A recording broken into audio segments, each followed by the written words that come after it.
Investigation dièse 9, Diana, du 14 mai 2025. La première image que j'ai eue, c'est son visage en fait, hein, qui me regardait, mais tout de suite après, ou un peu plus tard, j'avais une vision dans une gare. Elle était debout, de dos, avec un métro, un peu en retrait par rapport à elle, et elle regardait, voilà. Et quand j'ai changé de position, là j'étais au niveau des rails et elle regardait vers le bas. Et en fait, son corps physique était sur les rails, sachant que elle, d'un point de vue énergétique, elle était sur le quai. Ouais, et elle bougeait pas. Concernant son corps mental, il y avait en fait un grand, comme un grand brouillard, mais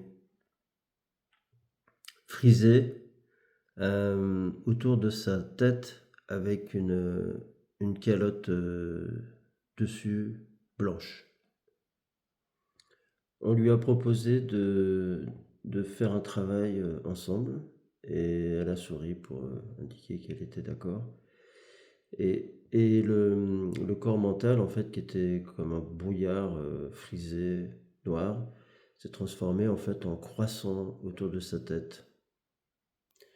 Ce crocodile est placé sur le croissant, sur la gauche, un peu en lévitation là.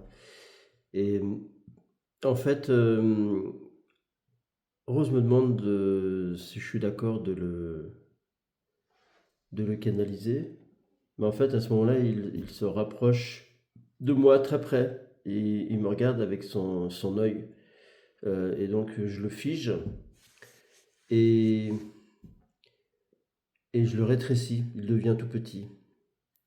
Et quand je le canalise, c'est moi qui parle à la place du crocodile. Enfin, le crocodile parle à travers moi. Voilà. Et à la question de Rose, comment il s'appelle, la réponse est Altor.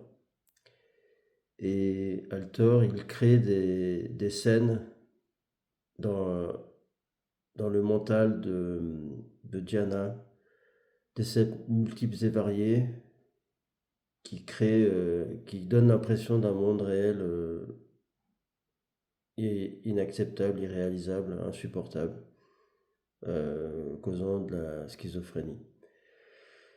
Mais lui, il s'éclate avec ça, voilà, et il est très déçu que ça s'arrête. Et Rose lui demande est-ce il a un chef. Il répond d'abord non. Mais en fait, le chef apparaît en contre-plan, et c'est un humanoïde musclé, on voit les muscles des abdominaux, avec une tête de vierge pour se cacher. Voilà. Rose m'a demandé quel était de revenir à l'origine en fait du moment où elle a été interférée. Et là, ce que je ressentais, c'est que je glissais, comme si je glissais dans le temps, et je revenais en arrière, et je me suis retrouvé avec l'image du ventre, avec l'embryon, et puis la descente de l'incarnation dans l'embryon, avec en parallèle, tout autour de la mère, euh, des, des reptiloïdes. Il y avait au moins une quinzaine, et avec un qui rentre en fait à ce moment-là. Et là, on a pris contact avec la partie subliminale pour la prévenir avant que l'incarnation se fasse au niveau d'elle en tant qu'embryon, qu'elle a le pouvoir de création et qu'elle peut créer une protection. Et en fait, dans son ventre, elle a créé une bulle de protection blanche où elle est à l'intérieur. Et de cette façon-là, il y a les entités, en tous les cas, le crocodile, il peut plus rentrer dedans, en fait, hein. Et même quand on va plus tard dans le temps, elle est toujours protégée. Ensuite, au retour à maintenant, euh, Diana, par mon biais, a eu pour instruction en fait, de prendre le crocodile, de créer un portail et de le jeter dedans. Et c'est ce qu'elle a fait, et refermer le portail pour qu'il soit plus là. Et l'humanoïde, quand elle l'a attrapé, l'humanoïde s'est transformé en une fumée qui a disparu à vitesse grand V définitivement. Elle était libérée des deux entités. Quand on est revenu au corps mental et quand on est revenu voir Diama, il y avait le corps mental, tout a disparu, tout le brouillard noir, tout ça a disparu. Il restait encore la calotte en fait, hein, au-dessus de sa tête. Et donc, en approfondissant, en touchant la calotte, j'ai un personnage qui s'est affiché. Au début, j'ai vu le pape, puis ensuite, ça, c'était plus comme un prêtre en fait, hein, habillé en rouge. Donc on peut présupposer que c'est un évêque dans cette position. Voilà. Et derrière cet évêque, en fait, quand je touche, ça se transforme ça fait comme un brouillard noir, flou, mais à l'intérieur, je vois que quelque chose est là. Et donc, j'ai insisté pour pénétrer. Et au bout d'un moment est apparue la tête d'un amphibien. Donc, j'ai vu un amphibien. Et là, l'amphibien, en fait, d'un seul coup, c'est une grosse grenouille qui est apparue devant moi. Très, très grosse, hein, en fait. Que, que Diana a fait diminuer, devenir toute petite, à la demande de Rose. Et ensuite, d'abord, avant de la jeter dans un portail, elle a créé un portail. D'abord, elle l'a écrasé avec son pied. Et ensuite, elle l'a jeté dans le portail et fermé le portail pour qu'elle disparaisse. Ensuite, euh, Rose m'a demandé de voir comment elle était en fait maintenant. Donc là, Diana apparaissait lumineuse.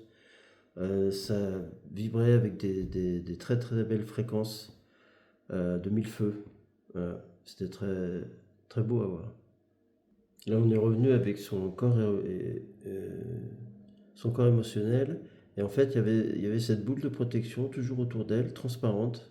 Euh, et il y avait comme un anneau en fait de couleurs multiples, orange, jaune, bleu, euh, qui l'entourait et qui était très agréable en fait, hein. Voilà. Et quand Rose m'a demandé si tout était propre, il y avait encore quelque chose qui traînait, qui n'était pas à l'intérieur de la boule, mais qui était sur le bord et qui apparemment ne pouvait plus pénétrer.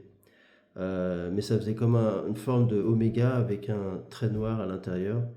Et en fait,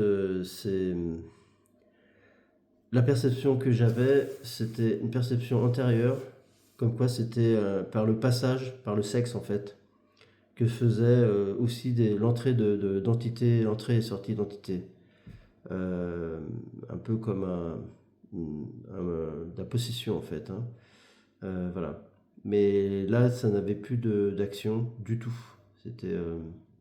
Ça pouvait plus être utilisé. Voilà, maintenant que Diana, elle est libérée de tout, elle est dans son espace de création, elle peut ouvrir un portail, le meilleur portail qui lui convient pour qu'elle se sente bien dans ses fréquences. Et en fait, elle a créé je la vois créer une tige, et ensuite avec des tiges vertes, avec des pétales qui s'ouvrent. Ça fait comme un trombone qui s'ouvre, et les pétales qui se mettent autour, jaunes.